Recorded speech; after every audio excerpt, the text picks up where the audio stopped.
The year 1761. A ship crashes near a small island in the Indian Ocean. The French sailors survive. They build a new boat. And they leave. But not everyone gets on the boat. 60 people are left behind. On an island with no trees, no fresh water, no food. 15 years abandoned. This is one of the most forgotten survival stories in history.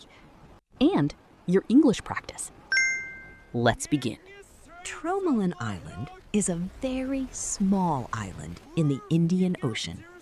It sits between Madagascar and the island of Reunion. The island is tiny, just 1 mile long, half a mile wide. It is also very harsh. There are no trees, no rivers, no fresh water at all. The ground is flat coral sand. The sun is very hot. Cyclones hit the island regularly. In 1761, no one lived on this island. No one wanted to live there. It was too small, too dry, too difficult. But in 1761, 60 people had no choice. They were left there with nothing. It was June 1761. A French ship called the Utile was sailing from Madagascar. The ship was carrying 60 Malagasy people. They were enslaved people from Madagascar. They were being taken to work on another island. The captain of the ship was breaking the law. The French government said, "Do not carry enslaved people." But the captain did it anyway, for money. Then disaster happened. The ship hit a coral reef near Tromelin Island. The ship broke apart quickly. The French sailors got out first. They could move freely on the ship. But the enslaved people were locked below deck. They could not get out easily. Many drowned. When it was over, 18 French sailors survived, and 60 Malagasy people survived. 78 people total, on a tiny, empty island, with almost nothing. The French sailors had a plan. They would build a new boat from the wreck and sail to safety. The Malagasy people helped. They worked hard. They carried wood. They built the boat together. After 2 months of hard work, the boat was ready. But there was a problem. A big problem. The boat was small. It could carry about 120 people. But there were 78 survivors. Wait, 78 is less than 120. Everyone could fit. But the French sailors took all the space. All 18 French sailors got on the boat. They also took extra supplies, extra food, extra water.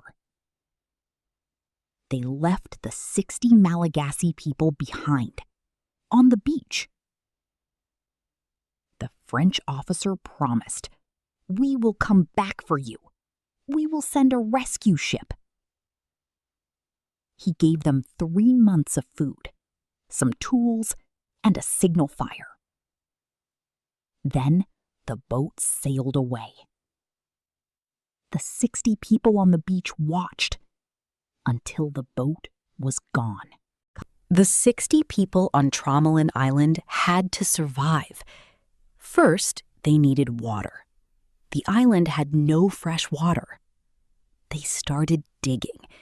They dug deep holes in the sand, 5 meters down. They found water. It was salty and unpleasant, but it was water. It saved their lives. They needed food. The island had seabirds. Thousands of seabirds came to the island from November to March. The birds laid eggs in the sand.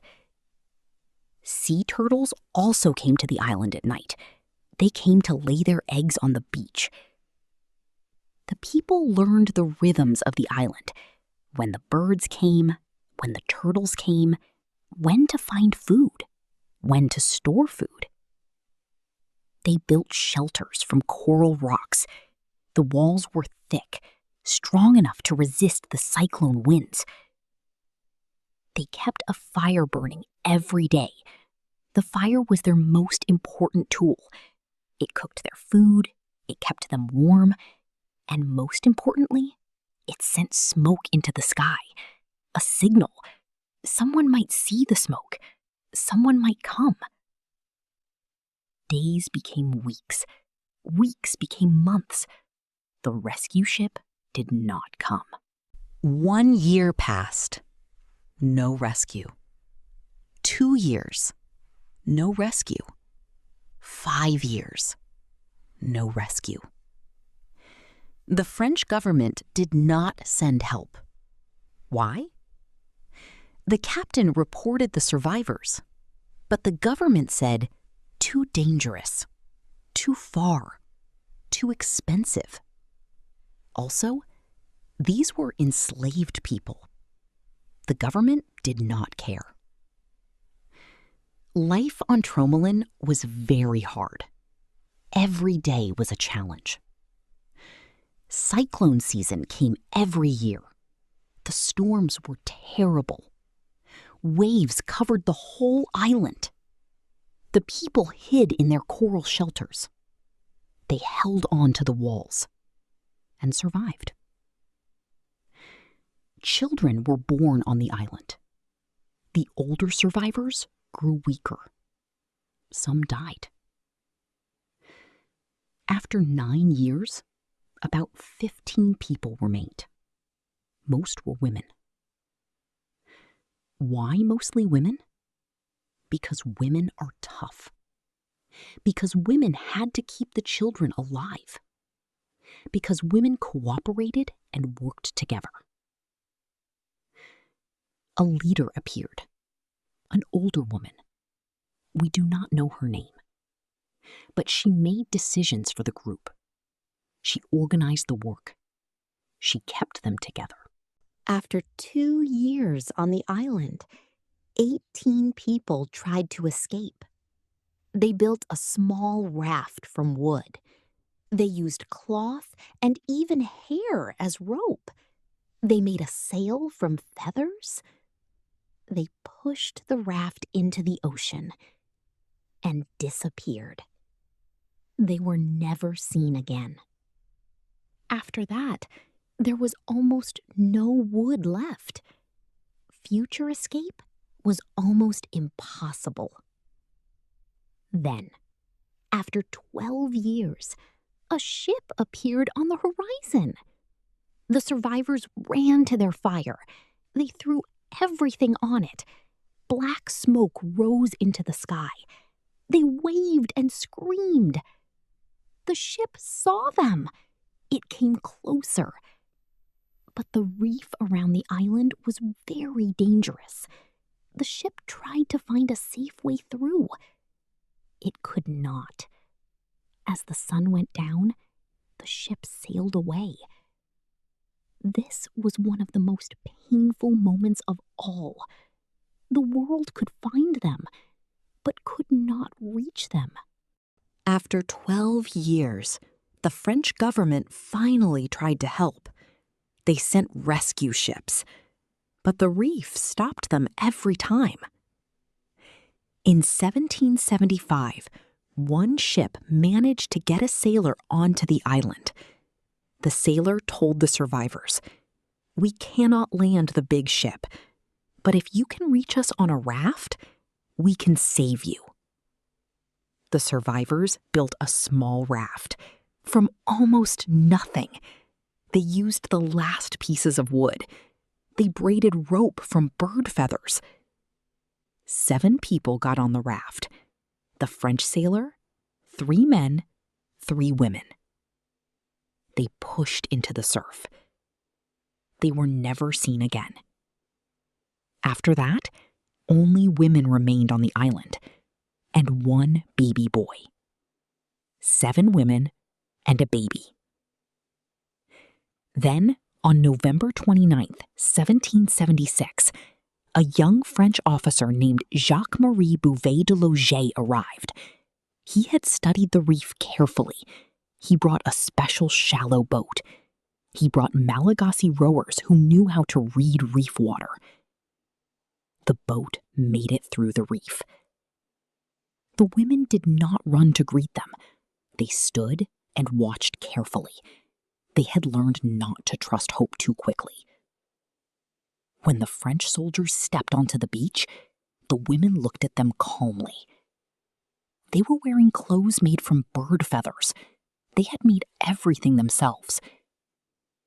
When the French told them they had come to take them home, the women finally broke down. 15 years of pain came out in tears, in songs, in prayers.